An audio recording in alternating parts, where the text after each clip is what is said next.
Les parents, les imams, les personnes de science n'en parlent pas. Les ulama disent que c'est haram. La vie d'un shir, ça fait des siècles, ils vont se référer à ok, ils vont faire des liens tout seuls.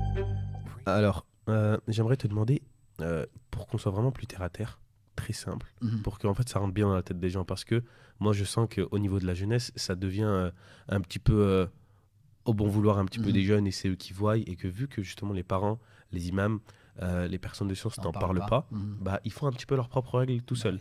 Et ils vont écouter la vie d'un shir, ça fait des siècles, ils vont se référer à ok, ils vont faire des liens tout seuls. Donc j'ai besoin de savoir, on a besoin de savoir, la jeunesse a besoin de savoir quel est le statut juridique de la masturbation chez l'homme ou chez la femme en islam. Avant le mariage ou après le mariage? Avant le mariage. D'accord. Alors, la question, avec une réponse très claire, très simple, pour retenir, c'est haram. Alhamdoulilah. Au moins, comme ça, on est très clair, ça Voilà. rentre dans notre tête. La majorité des savants, des ulama, disent que c'est haram. Les malikites, les shafi'ites, tout. Il y a quelques avis, mais la majorité disent que c'est haram. Ça, pour en sortir de l'ambiguïté, de le flou, c'est haram, c'est quelque chose. Alors, aujourd'hui, les savants d'aujourd'hui, ils disent encore c'est plus haram qu'avant. Parce que la science a prouvé la nocivité. C'est ça qu'on dit ça comme ça? C'est ça. Tu sais quoi, c'est parfait. On enchaîne sur la question suivante. Juste pour te donner sur quoi ils se basent, les ulama. Ils se basent des versets coraniques. Ah oui, le Coran a parlé de ça. Oui, le Coran a parlé de ça. Allah, il dit dans sourate Al-Mu'minun, وَالَّذِينَ هُمْ لِفُرُوجِهِمْ حَافِظُونَ إِلَّا على أزواجهم أو ملكت أيمانهم فإنهم غير ملومين. Allah, il le tranche. Alors il dit, et qui préservent leur sexe, c'est clair. Tu vas pas me dire que non, c'était pas écrit dans le Coran. Si, regarde, dans Sourate Al-Mu'minun, le verset 5 et 7, de 5 à 7. Et qui préservent leur sexe, si ce n'est que avec leur épouse et les esclaves. À l'époque, il y avait des esclaves, aujourd'hui il n'y en a pas. Car là, vraiment, on ne peut les blâmer. Alors que ceux qui cherchent au-delà de ces limites sont des transgresseurs. C'est clair. Je pense qu'il n'y a pas une réponse plus que ça. Il y a un autre hadith, le même Shafi'i, il y a un autre verset coranique, et je vais terminer avec ça, parce que je pense après ça, on ne peut pas chercher autre chose. Ça sert à rien d'aller... Ça sert à rien de débattre. Alors, d'autres ulama, ils se basent sur un autre verset coranique qui dit وَلْيَسْتَعْفِفِ الَّذِينَ لَا يَجِدُونَ نِكَاحًا. Allahu Akbar. Pourquoi les jeunes qui trouvent la fuite pour dire ouais, j'arrive pas à me marier, alors Dieu il te dit, tu es croyant, Dieu te dit وَلْيَسْتَعْفِفِ الَّذِينَ لَا يَجِدُونَ نِكَاحًا حَتَّى يُغْنِيَهُمُ اللَّهُ مِنْ فَضْلِهِ. Allahu Akbar. Écoute, et ceux qui n'ont pas de quoi se marier cherchent à rester chastes jusqu'à ce que Allah Azza wa Jalla les enrichisse par sa grâce. Je pense, c'est clair. C'est vrai ou pas? Ouais, alhamdoulilah. C'est celui qui te dit non, Dieu n'a pas parlé. On appartient à une... Je t'ai dit tout à l'heure, cette religion nous a répondu à toutes les questions. C'est pour ça que laisse tomber ce qu'ils disent. Ouais, mais je suis faible. Trouve des solutions. Tu es faible, trouve des solutions. Ouais, mais même, tu vois, dans le verset qui dit La yukallifullahu nafsan illa wus'aha. Oui. Si on n'était pas capable de supporter ça, bah oui. Allah il ne l'aurait pas imposé. Mais si c'est quelque chose que tout le monde subit, c'est que c'est quelque chose que théoriquement et obligatoirement tout le monde peut supporter. Oui, c'est sûr. Mais alhamdoulilah, là on enchaîne sur quels sont les risques de sa pratique. Alors, je vais te donner, comme je t'ai dit tout à l'heure, les ulama se basent sur les conseils et les consignes vis-à-vis des médecins. Des spécialistes, ouais. Alors moi, j'ai cherché un petit peu, avant que je m'oriente vers les conseils, alors j'ai cherché,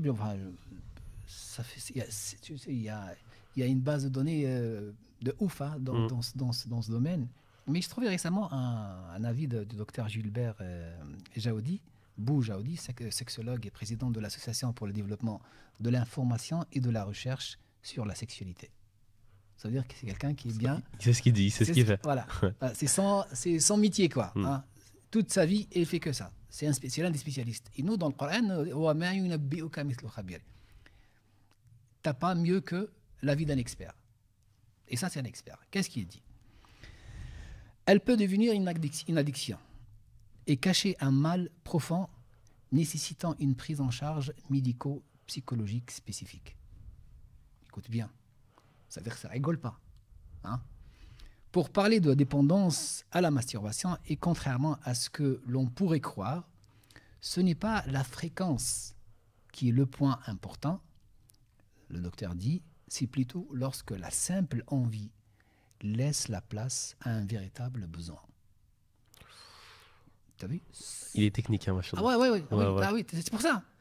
Et là, pourquoi moi j'aime ma religion? Parce qu'à chaque fois quand on cherche dans le hadith, le prophète il nous dit regardez les spécialistes. Allah il nous dit regardez les spécialistes. Et aujourd'hui, c'est pas les spécialistes qui manquent. Hein. On a tout étudié aujourd'hui. Il y a tous les études. Si tu cherches, tu prends des livres et tu trouves que les ulama, ils se basent sur les avis des experts. Alors il dit quoi? Il dit les sujets touchés, majoritairement des hommes, sont les plus souvent accros à la jouissance. Accros à la jouissance et non pas au geste en lui-même.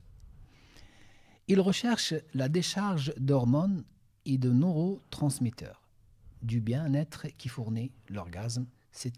Écoute bien, c'est une drogue naturelle. C'est pas moi qui le dis, c'est un docteur spécialiste, c'est un sexologue qui le dit. C'est une drogue naturelle. Et quand on entend le mot drogue, on sait tous qu'est-ce que ça veut dire. Alors, cette pulsion de masturbation ne provoque pas le mal. Elle en est le révélateur. Ah oui, ça fait mal, oui, ça fait mal. Oui. Je suis désolé pour les jeunes, je suis vraiment désolé. Ça pique. Ah oui, ça pique. Ça, et encore le. Alors, elle est la conséquence et non la cause d'une angoisse ou d'une dépression latente. Par exemple, l'acte masturbatoire devient en quelque sorte un traitement que la personne se prescrit à elle-même. Ouais, tu vois? Problème, sa dépendance relève du cercle vicieux, car le stress, et là, il faut bien retenir ça, car le stress ou le mal-être conduisent le sujet à se masturber pour se calmer. S'ensuit une sorte de honte, de déception et de culpabilité qui augmente le mal-être. Et là, on fait quoi? Et conduit à se caresser pour se soulager encore et encore. Et on ne sort pas. Et on tombe dans ce cercle vicieux et on ne sort pas. Et après, on devient plus qu'addict. Et là, c'est pour ça qu'il a dit, ça nécessite une... Alors, la question... Là, il parle des couples maintenant. La question... je ne voulais pas ramener d'autres avis qui font peur plus que ça, mais déjà ça c'est déjà... il a tout dit. Voilà. Alors, il dit autre chose pour les couples qui m'entendent ici. Et la question pour les couples, peut-il y avoir un risque pour les couples? Le docteur, qu'est-ce qu'il répond? Non. Si cette addiction est utilisée comme simple anti-stress, cela ne change rien. En revanche, à partir du moment où la relation devient réelle, c'est-à-dire entre le couple, par exemple, la masturbation peut être mal vécue par la partenaire, la femme bien sûr, qui voit le reflet de l'insatisfaction sexuelle de son homme. Ça veut dire quoi? Ça veut dire que, est-ce qu'elle est tolérée? Les ulama disent que si elle peut rajouter quelque chose dans le couple, elle est tolérée. Sinon, si elle perturbe cette relation, elle n'est pas tolérée. Et là, nous, devant l'avis des spécialistes, on s'arrête. Je ne rajoute rien. Parce que j'ai un verset qui me dit « Prends l'avis des experts dans ce domaine ».